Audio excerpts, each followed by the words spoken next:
North ইস্টে bathroom আছে, আমার ফ্ল্যাটের বাথরুম নর্থ ইস্টে। এবার সেখানে দাঁড়িয়ে আমি আমার রেমিডিটা কি করব?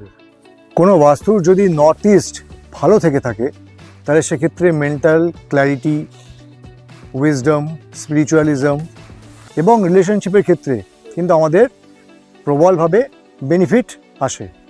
এইবার কারো যদি নর্থ ইস্টে বাথরুম থেকে থাকে সেক্ষেত্রে বেস্ট রেমিডি যেটি করা যায় সেটা হলো সর্বপ্রথম খেয়াল রাখতে হবে যে বাথরুমে যেন কোনো প্রকার ড্যাম্প না থেকে থাকে, বাথরুমে যেন প্রপার ভেন্টিলেশন থেকে থাকে, বাথরুমে যেন এয়ার পিউরিফিকেশন খুব ভালোভাবে যেন হয়।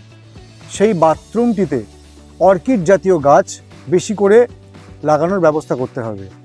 এবং তার সাথে সাথে সবথেকে উল্লেখযোগ্য যে রেমেডিটি করা যায়, ইয়েলো কালারের টেপ প্রপার ওয়েতে বাথরুমে নির্দিষ্ট দিকে বক্স করে লাগাতে হবে।